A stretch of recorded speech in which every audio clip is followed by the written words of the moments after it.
You're muted.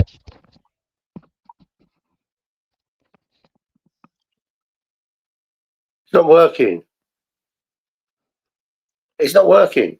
I think she's gathered that. She's just smiling, trying to get it up and running. I think she thinks we're taking the piss. Ah.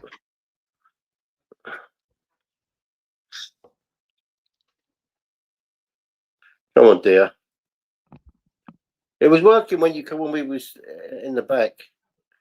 Sorry, people, though you just can't buy the staff nowadays. Honestly. To be fair to Kate, I had gremlins as well when I first come on. I wasn't audible either. We get Sim and Ben to cut our wages. No. I'm getting good at lip reading though. Yeah.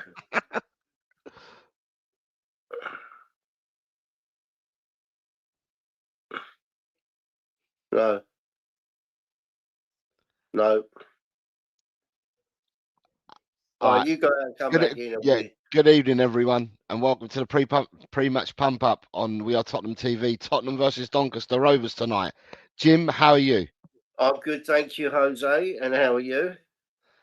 Yeah, not bad, not bad. I mean, we're going to get into the game. I'm looking forward to it. It's Tottenham playing again.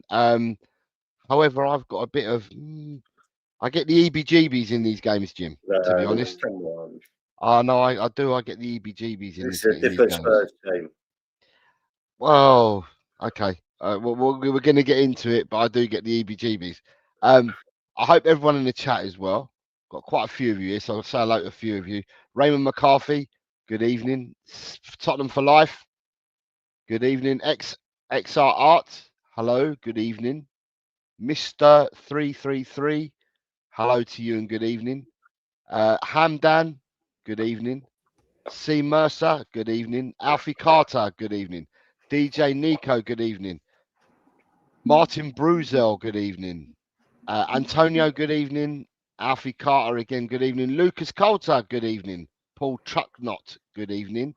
And Dave and Pam Beveridge, good evening. Micah Standen, good evening. And that is a good evening to everybody I can see in the chat. Are you back with us, Kate? Hello, can you hear me? Yay! Yeah. I'm so sorry. Shut up, Jimbo. I was actually going to say I'm so pumped up. There's been so many pump ups. I feel like I'm going to explode, but then my sound didn't work, so it's a complete waste of time. But I'm ever so sorry about that, people. Welcome to the pre-match pump up. Obviously, I'm joined by Jimbo today, Jose, my glamorous assistant who kindly stepped in there, and Harry Scarf as well. Jimbo, first of all, how are you doing? I'm good, thank you. They know that because me and Jose just done that. You just did that. Okay. Well, yeah, everyone's fine. Everything's good. Look, it can only get better. Let's be honest. Okay. But I was going to say, Harry, your camera is a little bit. It is. I know. I don't know why. I haven't had that before. All right. I tried going back.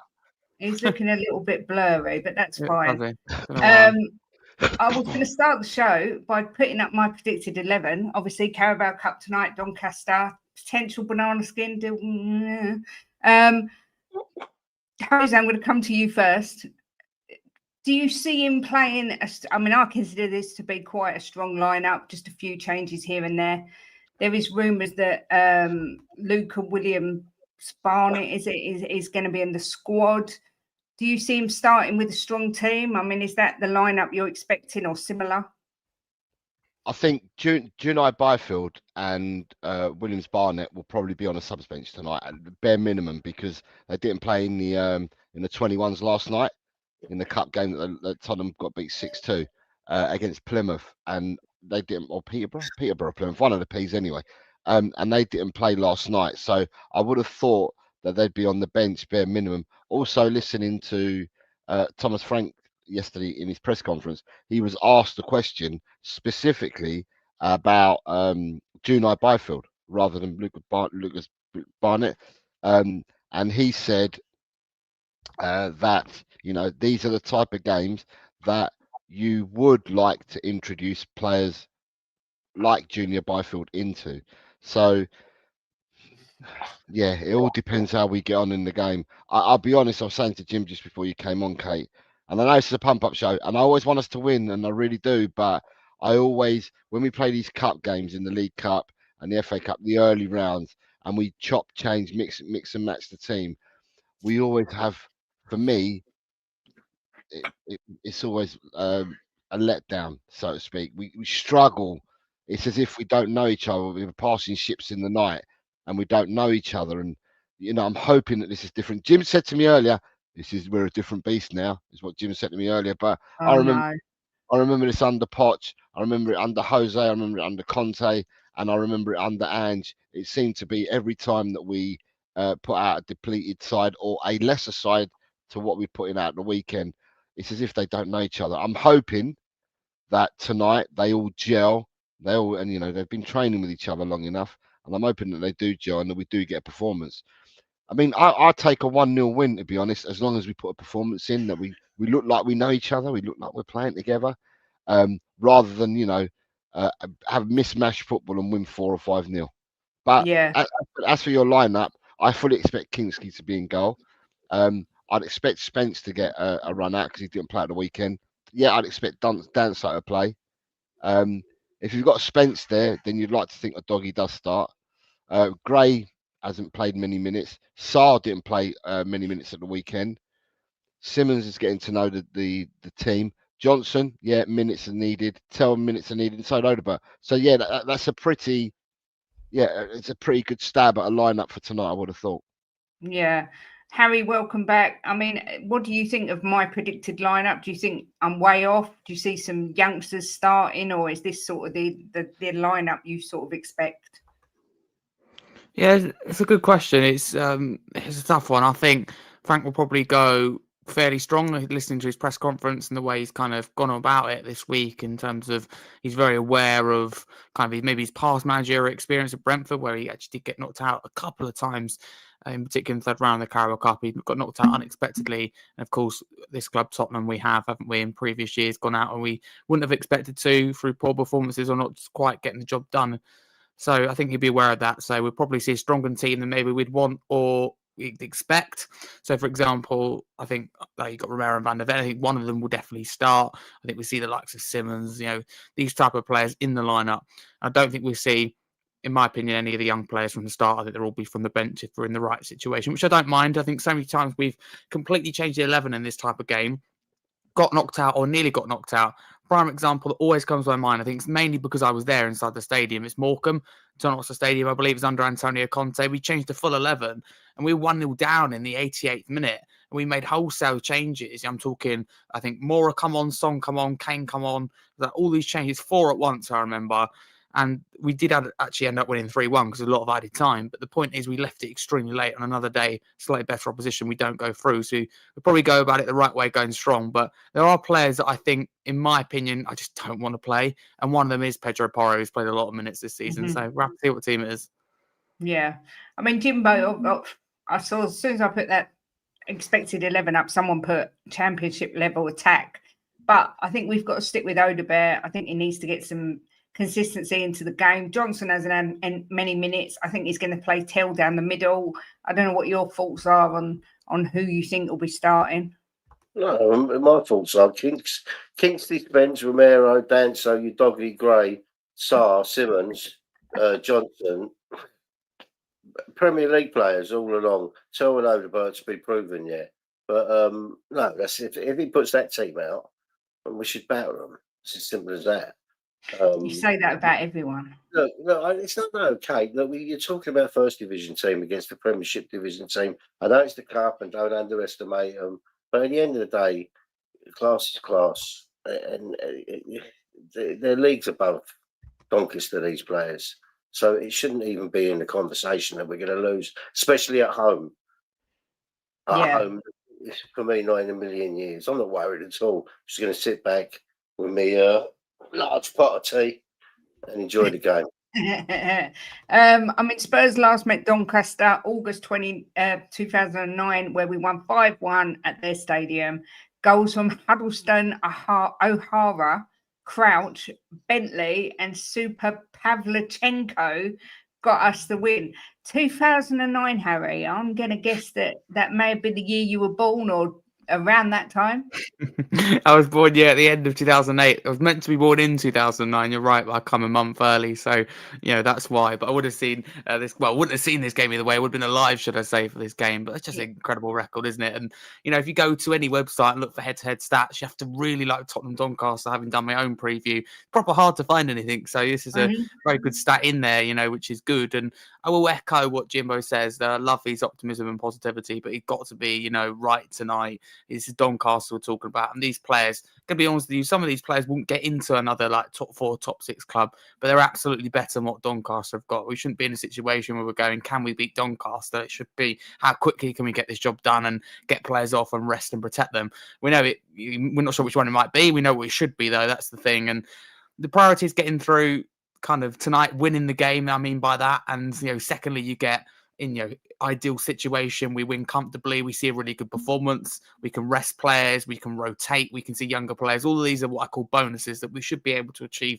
in the game, but the priority is going through. If we get scrappy performance and go through, of course it's not ideal, but we could come back into the latter stage of the competition, come back to this in a few months, and we go, it doesn't matter, we got through. So as much as we want to see a good performance. I agree with you. Jose, do you, I don't know anything about Doncaster Rovers, I've got to be honest with you. Are you concerned this is a potential banana skin? Obviously, Chelsea went 1-0 down to Lincoln. Come on, the Lincoln, our local team last night. But, of course, in the second half, the cream came to the top, shall we say. Is this a potential banana skin for Spurs, or do you think we should dispatch these quite comfortably? Heart or head answer? Both. Both. One of me says we should be winning this game outside, right? Part of me says that we should do. We're a Premiership team, regardless of who we put out tonight. We are a Premiership team, so we should be. No disrespect to Donny, but we should be going out and we should be putting them to bed. But I refer back to what I said earlier. Tottenham, in the last 10 years, I'm going back at least 10 years. In the last 10 years, it doesn't matter what team we stuck out in the early parts of competitions. We've struggled. Last season, or was the season before, when we beat Coventry 2-1 in the League Cup. I think it was the season before last. Or was it last? Anyway, we beat them 2-1 in the Cup. They absolutely destroyed us for the whole game. Whole game they destroyed us. We scored 2 very, very, very late goals. I think Johnson got the winner and we beat them 2-1. We were absolutely dreadful. I remember going out to Forest in the Cup 2-0 in the following round. We went out to Forest in the Cup 2-0. Although it was away from home. Again, we went in, and that's a lot stronger than what we said. Look, is that the lineup tonight? That's the lineup for tonight. It's literally I'll stop talking. That's a lot stronger. It's literally just come out, and we have got Kinski in goal, Danso, Paulinho, Xavi Simons, Tell, Gray, Johnson, Porro. I hear what Harry said. I was hoping Porro would get a rest. Spence, Odegaard, and Bentancur as well. And on the bench, we have Austin, Richarlison, Udogi, Bergvall, Van der Ven, Scarlett, Thompson, Byfield, and Williams Barnett. I'll let you go first, Jose, as you were in the middle of talking. I mean, you said straight away it's a lot stronger than you thought it would be. Yeah, to me, he's playing. It looks like Archie Gray's playing at the back with Danso. Looking at that, it looks like it's Porro, Gray, Danso, and who's the other one? Yeah, Spence. And then in midfield, you've got Bentancur, Paulinho, and Xavi. And then he's got Odegaard, Johnson, and Tell. Yeah, it's a lot stronger than the lineup we had. I mean, I knew Kinski and Danso would play. I had a feeling Gray would play as well, Tell and Odegaard, but he's certainly thrown it in there by putting Porro in there. Is it? I mean, Bentancur, Paulinho. I mean, Harry, coming to you just quickly, I'm a little bit confused. There's no Sarr, and he's not on the bench either. Is he had a knock, do you think? Because, he didn't play at the weekend. I fully expected him to start today, but there's no sign of him. No, and I'm not 100% sure either way. If I had to guess, I reckon he's actually okay, but maybe it's a case of on the bench, Frank, basically, because I listened to his press conference and he was like, all these players he was asked about Luca Williams-Barnett, I think he was asked about Scarlett. He all kind of suggested they would be involved. So if you think in terms of, once he's decided his 11, whatever he's going to go with, he's probably a little bit limited on what he can do in terms of the bench, because it's not, as big as, for example, the Champions League, the bench you can have there, or, it isn't a huge bench in the Carabao Cup. So I think that he would have been slightly limited with what he could do there, having, knowing he has to have these younger players on the bench. It's good for them, and etc. etc. So you hope that Sarr's just okay. But I think, if you put 2 and 2 together, he, as you said, wasn't involved in the last game, which is a shame. I just think personally he will be rested, as that comment is there from Billy. Yeah. But we, get a chance, Frank, hopefully to confirm that before the game, if not the very latest after the game. So it'll be interesting to see. But generally across, though, with the lineup, I think he's a lot stronger. I echo the words that have been said so far. And my only disappointment is Porro. And, I think he'd be okay. There was, I think, one game he come off with a few minutes towards the end recently. But generally, he's a player who's played a lot, which is okay because he's used to it under Ange. But we don't want to get to the point where they're playing a lot, and that's where injuries do start to occur in football. So that's the slight worry. And I am against Gray playing centre back, but my head says it's Doncaster. It's going to be okay. I just don't think it's best for his development. But Frank is a coach. He's a very good coach as well. He would absolutely know what's best, and we should be able to get the job done tonight, hopefully, and bring these younger players off the bench. Yeah, let's hope so. Jimbo, no sign of Romero either. No. He's obviously our captain, Porro's captain tonight. No sign of Romero. Any concerns? Okay, let me cut you off. Right? You cut off me. Come on. Right. For the last, I don't know how many seasons, right? We've been screaming out for this, where we can leave players at home, where we don't have to put them on the bench, right? It doesn't mean because they're not there, they're injured. We've got a deeper squad now. This is a squad but they're going to beat Doncaster. It's a squad more than capable of beating Doncaster. We've been screaming out for I don't know how long to leave players behind, not put them on the bench, where we've got a big enough squad. We've got it now, and that's what he's doing. It's as simple as that. These players need to get a game. He's kept them for a reason. So they need to get a game, and these are the sort of games people like Tell, Gray, Johnson, Odegaard need to be playing in, to get them going. So for me, it's a fantastic squad to put out there. You've got Danso, I rate him massively. Kinksky, I rate. Paulini, I just put someone in the chat. Say they're not sold on him. Yeah, I saw that. Yeah, I mean, look, this guy's going to be one of the buys of the season in the whole Premiership. I'll tell you that now. You wait and see. And Simmons is in there. Spence is in there. Porro's in there. Bentancur. Nothing to worry about. Nice chilled night. I agree. There's nothing to worry about, but I kind of feel again this is quite playing Paulinho and Bentancur in midfield is quite a defensive move. Is that Jose? Is that because we haven't really got the creativity of the likes of Maddison and Kulu that are fit?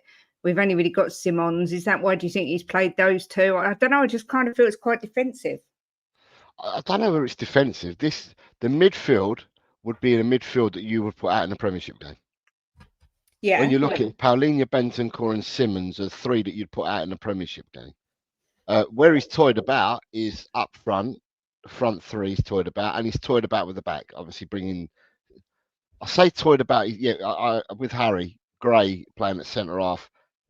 He did well for us last season at centre-half, don't get me wrong. But I think listening to Thomas Frank likes him at centre-half rather than centre midfield. From what I can gather from his conversations from what he's told us so far, he's sold. So when he fancied him when he was at Brentford, he wanted to bring Gray in as a midfielder. Now that he's come to Tottenham, Thomas Frank, and he's seen Gray now, I think with whatever happened with Gray last season, he now fancies Gray more as a centre half than a midfielder. I just think that the stability in the team is in the midfield, isn't it? Yeah. I mean, and that's the way I'm looking at it. I'm just looking at the stability is brought to this team by the midfield. Do you know what? It's a really strong lineup. Now, whether that's because we've got a deeper squad this season or not, I couldn't answer that for you. But it really is a strong lineup. Looking at it on paper, it just looks a really strong lineup. As for the bench, there are some players that are not on the bench. we have got injuries as well, so players are not on the bench because of injuries as well. And it's nice to see that 3 youngsters have made the bench. So there's a guy, T. Thompson has made the bench. I knew the other 2 would, but I didn't realise Thompson was going to make the bench. But it's nice to see that 3 of them on the bench. What I want to see tonight, in all honesty, is a good football match. I want us to play well, look cohesive, get a few goals, and then please give Juna Byfield a run out for half an hour, 15 minutes, depending on where you are. Give Lucas Barnett a run out as well. There's youngsters that have been drafted in. What is it going to do for them if you can actually play them? You know, but in order to do that, we need to get things right in the first place. Yeah, I agree. I mean, Harry, how much do you know about these 3 youngsters on the bench? Not too much, but I echo again the thoughts that it'll be good to see them from the bench. I think that's a priority. If I'm being totally honest with you, I would have probably started Dane Scarlett. The kind of players like your Tells, your Odebears, that type of player both start this game. Nothing against them, but Scarlett must be thinking, when am I going to get my opportunity? And I'm going to say something here, and I'm not necessarily meaning just Scarlett, but we got the likes of Harry Kane who we had at this club right through the academy. How do we know if we've got the next Harry Kane or the next kind of star? Because I'm just thinking this is not a dig at Frank or anyone in particular. And it's not just Tottenham, I know, but I'm going to focus on Tottenham here because what we're talking about. Over the last few years, we haven't given opportunities to players. It's black and white. It's as simple as that. Of course, it does stem deeper than that, but we haven't given players opportunities. And a lot of fans will sit here and go, he's useless, or he's deadwood, or he's not good enough. As far as I'm concerned, when I talk about giving a player a chance, in the case of Scarlett, for me, it's 5-6 games from the start, playing 70 minutes. Like we saw Odebear play that 70 minutes, right? To do that every now and then, that's how you know if he's up to the level or not, or if he can be our starting left winger. Just bringing them on for 5-10 minutes at the end of one game every month, we're not going to know if they're ready or not. That's the thing. Fans will sit here and go, a good common one is Valise. Oh, well, he's useless anyway. Well, what have you seen to suggest that? Because as far as I'm concerned, the few minutes he's got on the pitch, he's done okay. But we're talking 5-10 minutes. I think against Brighton, he come on and got his goal and he came off injured. We haven't seen him a lot. So I want to know, A, where these fans get these opinions from, and B, where the club, and in particular the managers, think these players are all suddenly going to become good. I'm sure they work hard in training, loan spells help them, but that's the thing with Vuskovic. Of course, someone already has gone on loan. I think it's criminal that we've been left with just 3 fit centre backs. I think it's pure and utter neglect. But at the same time, Vuskovic would have come here, he wouldn't play a minute. He'd come on against Doncaster, he might get 2 minutes at the end, and that's the thing. And we sit here at Tottenham and wonder, right, where's the next Harry Kane, or what's gone wrong, or why is this player not ready, or why did we loan him? For me, it's really interesting discussion to have, but overall, I think he's good, but we've got to see these younger players. It's no good giving them just the cup competitions because over the last few years, we get knocked out in them really early. Okay, I said the other night, I said them exact words to the other night that people are condemning these young players and they're not getting the chance. They're playing 5 minutes here or there.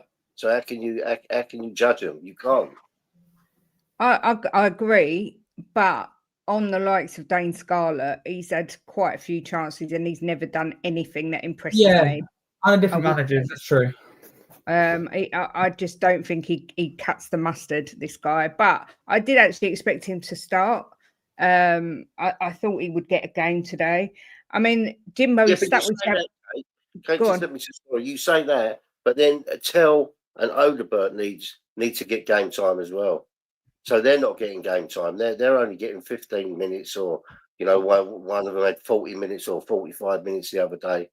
So they need to have game time as well.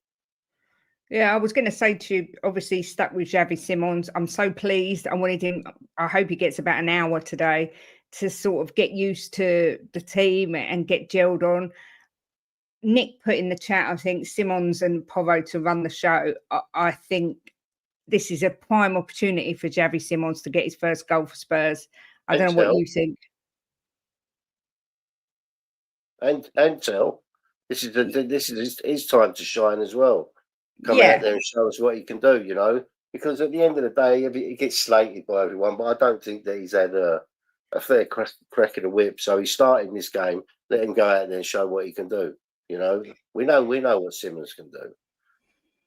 Well, yeah, we do know from what we've seen, but we want to see him do it for Spurs. We want to see him do it in the Premier League. I mean, you would hope, Jose, that Tell will think to himself, "This is my time. This is, I've got to shine." I don't. I think it's fair to say he hasn't really shone in any of the games he's played for Spurs as yet. It's a prime opportunity for him. Do you see him having an impact on this game? I'm on Tell's side. I like Tell, and I really do, and I've always liked Tell. I think there is a player there. Some players come to the fore a lot quicker than others. Um, I saw enough of him at Bayern Munich to tell me that he is a player. He can play, and he's a good player. It's interesting because, like Harry said earlier, you listen to what Thomas Frank has to say, and Thomas Frank is aware that he can play out wide. But Thomas Frank says his best position, and this is Thomas Frank, says his best position is in playing down the middle like he does for the under-21s for France. So, obviously, at the end of the day, right, I think the final. Who am I? Who am I to say anything? I'm just a supporter and I love my team. Thomas Franks is a professional in what he does, and he knows football far more than me. And he sees Tell being that type of player. He sees Gray being this type of player. He sees the players as he sees them, and he's a good coach. He coaches players to become more effective and better players. And he's got a proven track record of doing that. So I can't sit here, and I don't think any fans should be sitting here saying, "Yeah, but he's rubbish." At the end of the day, you can't turn around and say that your manager is a good coach and he's a great manager. We're happy to have him. We're blessed that he's at our club, and then slate him on the other end because he's picked Tell or he's picked Gray. You can't have it both ways.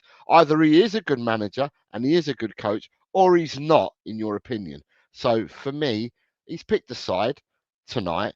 Obviously, we're not at the training ground. We don't know what zones these players have reached, how many players have got into the red zones and stuff like that. And at the end of the day, he's picked a team that he believes is fit enough to go and do the job tonight. And to me, my surprise is that this team is stronger than what I thought it would be. That's my surprise. And however, even that, if we've got them three in midfield, do you know what? I always say the game's always won or lost in midfield. Yeah. We've got our first choice midfield out there. Yeah. That can only be positive. Yeah, look, you're right. I mean, looking at that team, I kind of feel that he's going out to win this early on and then hopefully get some kids on in the second round. Nobody wants penalties, let's be fair. Who do you see as being our real sort of attacking threat in this game, Harry? Simmons, without a doubt. You said it yourself, Kate. I think you're absolutely spot on. Very good opportunity for him, as it is for a lot of other players. I agree in everything as well that's been said so far. But in terms of the creator, a natural kind of creative and attacking talent, it would have to be Simmons. But make no mistake about it, anyone that wants to make a case of getting into the first team or not being sold, etc., there's no better opportunity. It may sound silly. People go, yeah, but what do you prove against Doncaster? It isn't just about what you're proving, it's about the confidence you get. I'm thinking about, in particular, Tell, but I think this also applies to Odebear. Let's say Tell gets a goal and assist tonight. That gives him a lot more confidence, even if he's likely bench, which would probably be the case in the next game against Wolves. And he comes on, and if he does, he'd be a lot more confident. And we've seen it with Richarlison, right? And not everyone's the same, but a lot of players live and breathe and rely on confidence, rightly or wrongly. That is how it goes. So yes, it's a League One outfit in Doncaster, but you can still learn a lot, and it's good experience. It's minutes in the tank, as I think Jimbo said. So there's so many positives about performing well as an individual, I think, against Doncaster. But there's a big opportunity I look at Tell and Odebear in particular, but attacking talent, the natural talent is Xavi. Totally agree that this is probably our best midfield on paper. Yeah, whether we agree with the midfield three or not, because I really like Pat Matessar, and I think his position at the moment is probably locked into that three. But at the same time, he's got to be up there for contention of our best midfield in Paulinho Bentancur as well, along with what we got in there. So that's two really good players. Of course, Simmons in that 10. We've got a lot of options to choose from. And Jimbo said something, and I really want to echo it almost and back that up. To be able to leave players at home, what a privileged position. Of course, we want to players on the bench. We want a bigger bench, but it's really nice, isn't it? We're getting that Champions League squad, and Frank going, I wish we could have one more and put Tell in. It's horrible to leave Tell out. I'd rather be in that position so many times over recent years, whether it be the pre-season squad tour or the Europa League squad. I looked at it and thought, really? goodness me, the gap here, gap there. And that's, it's frustrating. So many times we've fallen foul of not having depth, not having that quality.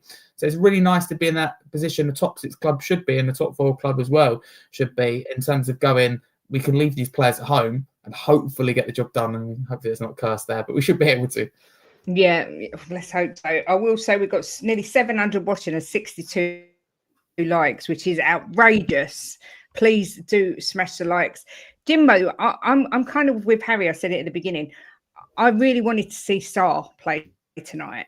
I think his speed, I think he's been excellent so far this season. What concerns me is that with Gray, Danso, Paulinho, obviously Spence and Porro, different kettle of fish.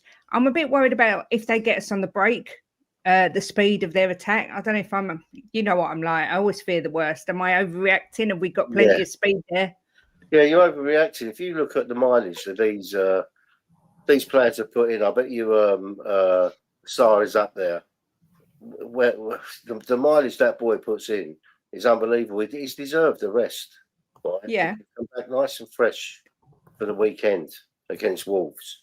No, you worry too much, Kate.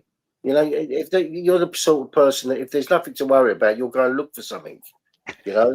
Just sit back and chill and enjoy the game. We will batter them. There's not even going to be a question. Right? I've got PTSD from supporting Spurs for so long. This is not Mourinho. This is not Conte. This is not Ange. This is Thomas Frank. Right? The man will have these set up and he will have his game plan, and they will go out there all knowing what they're doing. There's not going to be no like last season. Sometimes we looked and we just didn't understand what was happening, like a jigsaw puzzle thrown all over the place. These guys will know their job and they will know what they're doing, and we're going to go out there and batter them. Nice and chilled. There was Jim with his delusion battering them. What you would expect nothing else from Jimbo, let's be fair. A lot of people thought Doggy would start tonight. I mean, he did play very, very well. I still prefer Spence. It's just personal opinion. I prefer Spence as a player. Jose, any particular reason why you think he chose Spence over Udogie tonight? Udoggie's coming back still from injury, isn't he? He had no pre-season at all, and he played near enough the whole game, didn't he, at the weekend? Yeah, if I remember rightly, because I wasn't around at the weekend, but I'm sure that he played near enough the whole game. So therefore, like I said earlier, I think that we because we're not at the training ground, we don't know what these players' loads are like, and who's in the red zones, who's in green, who's in amber. So at the end of the day, the team that's selected is the one that they believe, can go out and do the job. With Udogie, he may get a run out in the second half or sometime in the second half. Because his loads may be that he's come back and he's done quite a bit already, and they've got to ease him back down and then ease him back in again. It all comes down to what they see with all the telemetry that they use nowadays. So for me, I mean, it's no. Spence got a rest at the weekend for most of the game. Pedro Porro, however, I don't know when Pedro Porro ever gets the rest. He's like a proper. He's like a cyborg, isn't he? I think he's an AI. Yeah, he's a cyborg.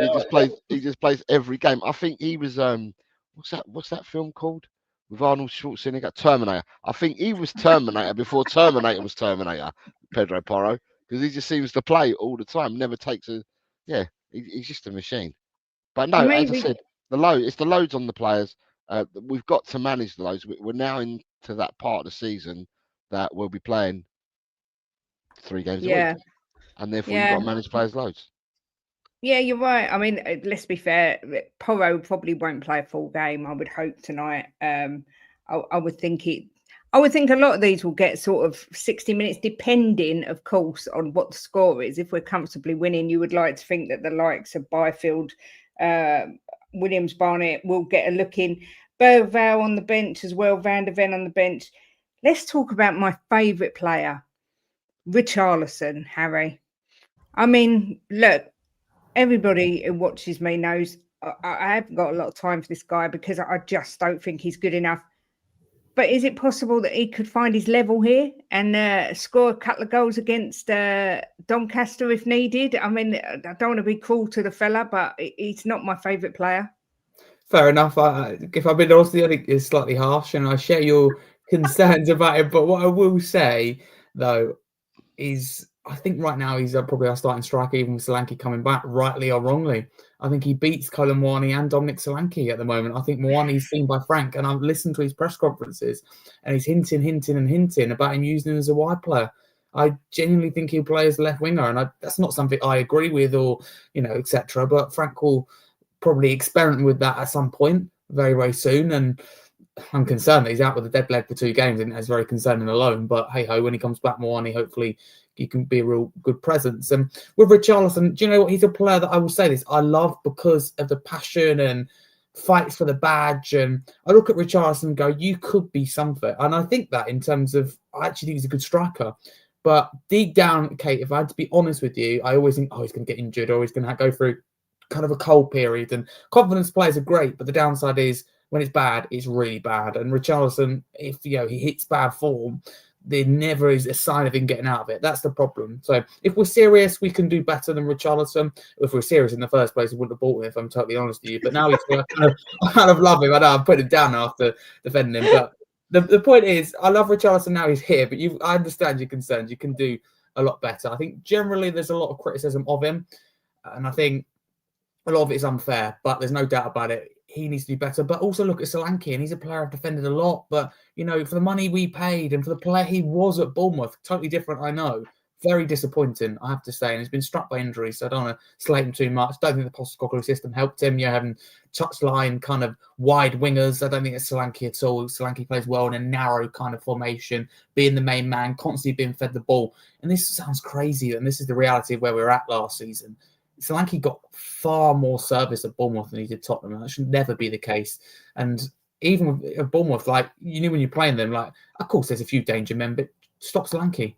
Whereas at Tottenham now, I don't think that's a concern. If anything, it's stopped Richarlison over Solanke. And I think Solanke has a higher ceiling than Richarlison. I think he's an all-round better player. But at the moment, Richarlison's probably our starting striker. So credit to him. And that's also, I don't want to say shame on Solanke. He's been injured a lot, but I mean, Solanke needs to work really hard, because I didn't think we'd be in this situation last year where Richarlison has taken the position of Solanke. And I never like to say things like that because I always believe in rotation. I'm not a fan that looks at this squad tonight and thinks, that means they're dropped or he's been rested or anything like that.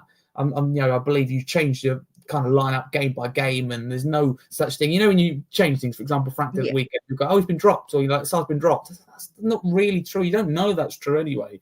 But Richarlison, I think he's done well, but you always feel like it's going to come crashing back down. That's the problem. Yeah, I mean, Jose, there is, I said to Jimbo on the last pump up, I think Harry was there as well. Are we being lied to about Solanke? Because we keep getting told he should be back for the next game. He should be back for the next game. And then he's never back. Is there something more serious going on that we don't know about? Let me go back a step. Who was our top goal scorer last season?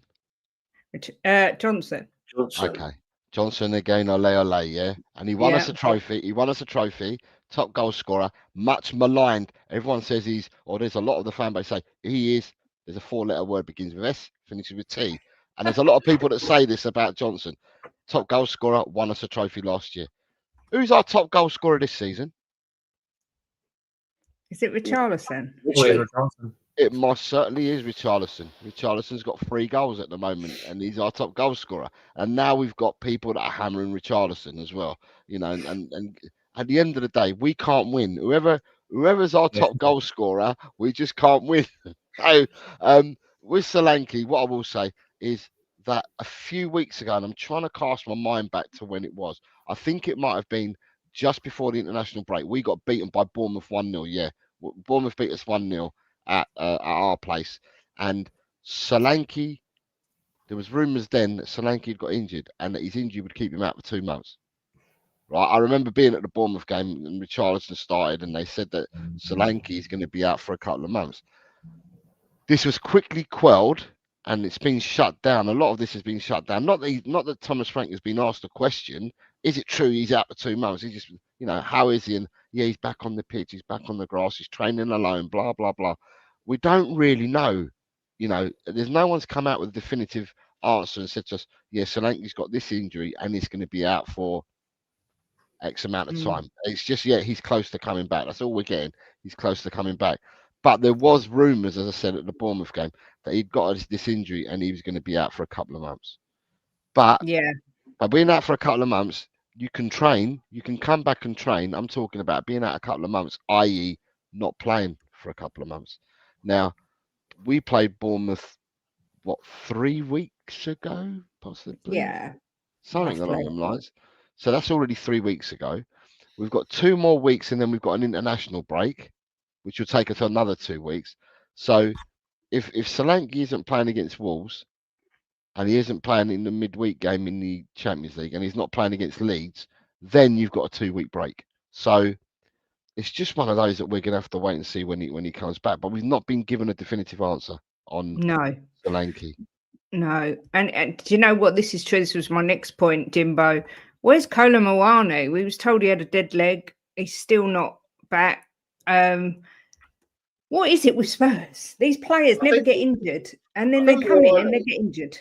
I think he's had 2 injuries in his life, right? I think one of them was a virus, and another one was something like a dead leg or something where he was out 1 game for each one. And now it's come to Tottenham, we ain't seen nothing of him. I don't even know if he's a white man, a black man, a Chinaman, or what. I've never seen him. So he did get 12 minutes, Jim. He did get 12 minutes. Oh, did he? Oh, yeah. All right. Look, I don't know, Kate. I don't know. And look, I said to you that you're looking into something that's not there with Solanke, but I'm beginning to think you might be right because he said last week, Frank, that he wouldn't be at the weekend against Brighton, but he should be in the squad for the Doncaster game, and he's not there. But I don't know. It baffles me sometimes, you know. It does. But you're right, Muani. Where is he? What's happened to him? You know, by the time he starts playing, it'd be time to either buy him or let him go, wouldn't it? I mean, it's ridiculous. So yeah. I don't know. I haven't got a clue. We seem to have a bit of bad luck with strikers, mixed with bad recruitment as well. But that could all change. If the rumours are true, Harry, there is a lot of talk about a certain other Harry, Mr. Harry Kane, returning to the club. Do you see that happening within sort of the next? Oh, he's shaking his head. It's shattered my dreams like that. So you don't see next summer Harry Kane making his comeback to White Hart Lane? I see him making a move away from Bayern. I don't see him come back to Tottenham, and I really hope I'm wrong. I think he might want to come back at the end of his career to beat that Alan Shearer record, but at the same time, part of me thinks Kane playing for another Premier League club, I just can't see it. But I've got him in my head, and I can't shift it, unfortunately, of him going to Manchester United on like a season kind of long loan or a year contract. I can't quite shift that from my head, and I couldn't at the time when he came as a Tottenham player, to be honest with you.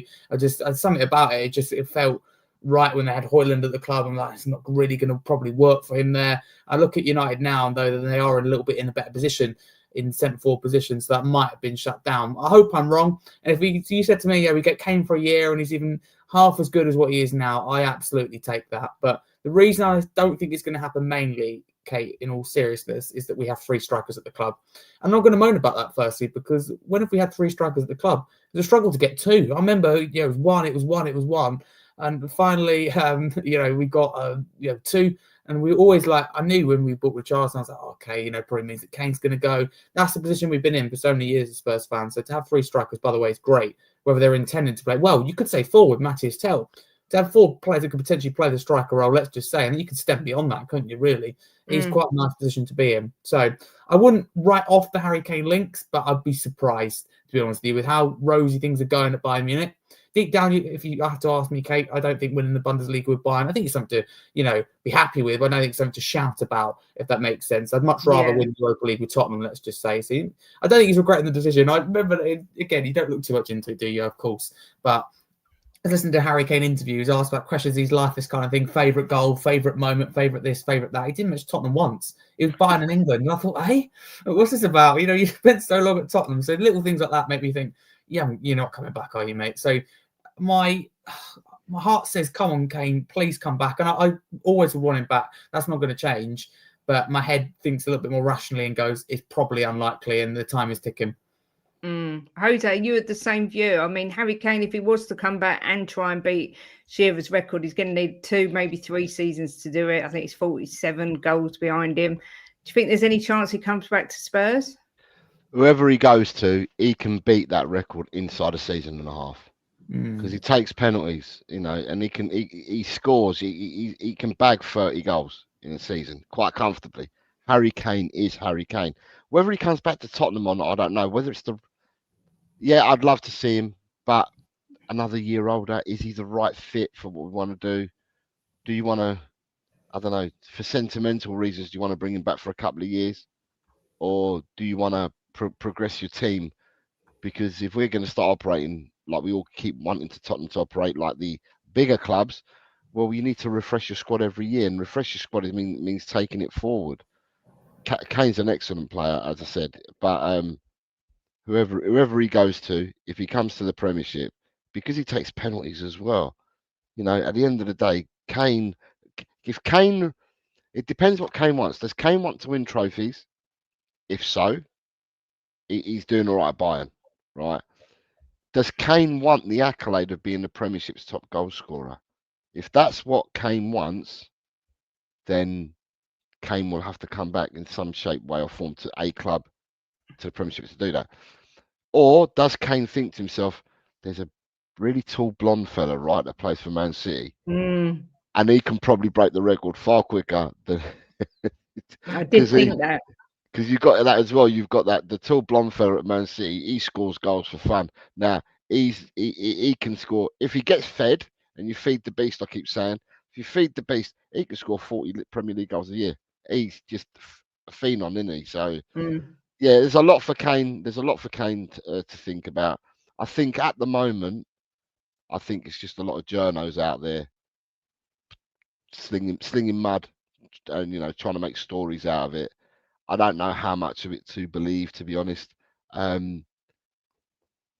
I see Kane. I mean, I don't know Harry Kane that well, but in interviews and that, I see Harry Kane as very settled out there. Yeah. Although he has got a young family, young children, and it's absolutely brilliant for young children to learn a second language. So they're learning German out in Germany, which is good. But then also as well, it depends on his family and his wife and children. Does he want to bring them back to England? Is he comfortable out in Germany? At the end of the day, for me, I just think there's a lot of journos messing about at the moment, to be honest. Yeah. Look, you're probably right. I'm living in a dream world, but I just look at him and I just think I just so love to see him back. And you know what, Haaland, well, I can't even gush about him enough. But it's not about Haaland. It's not even about Kane tonight. It is about the Carabao Cup. And it is that time of the show where we're looking for score predictions. I think I already got one. Mr. said, I'm going 4-0 Spurs if we score first. If not, then 3-1. I would like to know your score predictions, please, and also who you think will be scoring the goals for Spurs. Harry, I'm going to come to you first. What do you fancy for tonight's match? And you was right the other when you was on and you did a sneaky 1-0. You was right. So that's true. No, it does make a change, I suppose. Okay, was it Brighton? I think Brighton. I said on my video too. I think got the one the other day. So yeah, I'm just taking it right last, Kate. So that means I have to predict Tottenham to win, which I would anyway, of course. So in this game, it's tough. I've been stuck between kind of a few scores really, which doesn't help at all. So I'm going to back myself up. You see what I'm doing here? I've been quite clever. I think I am anyway. I can't shift it and kind of we're going to concede a goal probably because Doncaster, as you said, Kate, agree with you, sit deep and probably counter. Do we score 2 or 3 is the only thing that I'm questioning here. I think we win probably more than 2-1. So I'd probably go 3-1. To be honest, if we win, great, real comfortable, good. So fingers crossed. Look, it's a win. I'll take it. Denzel says 3-0. Skunkwork says 3-0. Cyrodidimus says 4-0, Xavi 2 and 2 assists, 1 Tell, 1 Johnson, 2-1 to Port Vale. I think we'd all take that. Oh, sorry, I didn't say. I think Tell get 2 and Odebear will score. I'm feeling confident with those 2. Oh, I hope you're right there. Lazy 8 coming in with 60-2. I'll take that. 2-0 says Billy. 3-0 says John. 5-0 says XRR. 3-1 says Louis. 4-0 Xavi scores 2. And clean sheep Kinski 3-0. Jose, what are you fancying for this one? I'm just looking because obviously Doncaster play in red and white hoops. I know Donny and I know the team and all that. And I've just had to look, and they've lost their last 2 league games. So they've lost their last 2 games.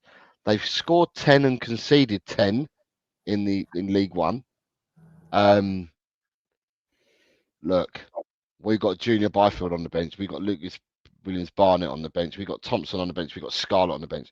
I fully want to see all 4 of them in the second half coming on, which means that Tottenham should be comfortable at that point. On paper, just by looking at the midfield, and like I say, football for me is always playing football, growing up and everything is always won or lost in the midfield. Got a strong midfield out there. Midfield links your defence, it links your attack. I think that will create plenty of chances at home. It's whether we put them away. And I am going to go, sounds mad, I'm going to go Tottenham 5, Doncaster 0. The goal scorers, as you're fully aware, I really don't care who scores as long as Tottenham win. But because I'm going to be pressed on this, I'm going to go for Odobert Tell Johnson. Subs bench gets emptied. I'm going to go for Lucas Barnett and Dane Scarlett. There you go. Excellent. 5-0. I like it a lot. That was my score prediction, actually, but I'm going to change it now because I'm going to be different. So I'm going to go to Jimbo and I'm going to give mine last. Jimbo, what do you fancy for this one? Well, I'm 5-0 because I've backed it. I'll put £2 on 5-0. And who's scoring those 5 goals? Well, who really gives a shit? And I mean, I'd like Kinski to score all 5, but I'm gonna have Johnson to score 2 tonight. I think he's going to get back on the score sheet. Let's have Xavi has 2 as well, and we'll give Tell a goal. Let's have Tell scoring tonight. So, but really, I don't care. It's just I'm just going to sit back and enjoy the game. Every goal that goes in, going to have a little smile on my face. I am going to go to be different because I don't want to match anyone. I'm going to go 4-0 and I'm going to have Xavi, Johnson, Porro and Spensational to get the winner. Well, I say the winner, the 4th. So look, we're all hoping and we're all predicting lots of goals. Let's hope it really is as easy as that. Well, West Ham 3-0, so I'm sure we're going to beat Doncaster 5-0. Let's hope so. Harry, what score did you say? 3-1, did I say? Yeah, 3-1. Oh, all right. Yeah, we've all been quite positive. And let's hope, as well as us winning, that Port Vale pull out a big shock and knock the Woolwich out as well. But yeah. Harry, thank you again for coming on the show. What's going on over at Harry Scarf 2022? Thank you, firstly, for having me. Always enjoy it. Apologies about my camera being fuzzy. I've never had that in the 2 or 3 years of coming on and There's lots of gremlins around. My mic just went completely. I don't know what was going on there. I'll tell you what, I was talking today about changing from StreamYard, so that's my theory as to why. I was actually looking at other services, so that's my conclusion. I fancy your girlfriend left just before you come on stream. Exactly. No, but thank you for having me. You can follow me at Harry Scarf22 across all socials, football writer, football content creator, and YouTuber. I come on here quite a bit, just amazing to say. Regular on the Spurs Chat podcast, that's Chris Callan's podcast. I'm on there later tonight, 11 p.m. after the game. But I do also have my own channel. It's Harry Scarf. It contains my own Tottenham podcast within 2 episodes a week. The Scarfy Spurs podcast. So no, nothing out of the ordinary. The 2 podcasts a week, your match previews, match reviews, everything there. Spurs, Premier League, England, now doing Spurs women and also England women, which is great. Really enjoying covering that. Both doing fantastically, of course, recently. So all good to say. And thank you, honestly, for having me. And fingers crossed for tonight. Comfortable performance and a win. Go through to round 4. Up Spurs. Yes, please. And Harry has been shortlisted for a Football Content Creator Award as well. Made it to the finalists again. So make sure you all vote for Harry, and We Are Tottenham TV as well, which has been shortlisted. So, and all the Tottenham creators, Chris Cowling's been nominated and shortlisted, and so is Last Word on Spurs. So Barnaby's in there. Make sure you do go and vote, but definitely for Harry. If I won, you'd probably get in there as well. Yeah, probably. There's, you're my handicap. Jose, what is going on over at El Del Coquerel? Oh, let me change that. Spelled it wrong. I haven't been shortlisted for anything, so just to put it out there for everyone. I haven't been shortlisted for nothing at all. Yeah, you can find me at El Del Coquerel. I'm really busy at the moment. With work and with home and stuff. I've got loads of stuff going on. I've got my house being near enough rebuilt at the moment, so it's just madness. It's like a site at the moment, a workman's building site. But yeah, I'm back. I'm on tonight. I'm doing my predictions tonight because I'll be in Spain at the weekend, so I'll be away. So I'm doing my prediction show tonight. And then I'll probably do the results show next week. I'm just busy doing other things at the moment. Yeah, but thank you. Thanks for having me on. That's all right. Thank you for jumping on when my mic decided to go up the wall. Stupid thing. But do make sure you go over to Jose as well. Jimbo and I haven't been shortlisted for anything, but if there was a craziest couple award, I think we would probably win, Jimbo. So we'll take it from there. But you can catch us tomorrow at 12:30, where we would be doing a review. Is that right? Yeah, review of this match, and also the Premier League predictions, and yeah, just lunchtimes you can find us as well. So do come over to Kate and Jimbo, El Del Coquerel, and also to Harry Scarf as well. That's it. Stay where you are. You will be redirected in about 10 minutes time to the watch along, so it gives you time to grab some snacks and a drink and whatever you fancy, because a little bit of what you fancy always does you good. And hopefully it'll be hopefully it will be a comfortable win for the Spurs tonight. But yeah, thank you all for tuning in. Make sure you hit the like on the way out, and as always, come on, you Spurs.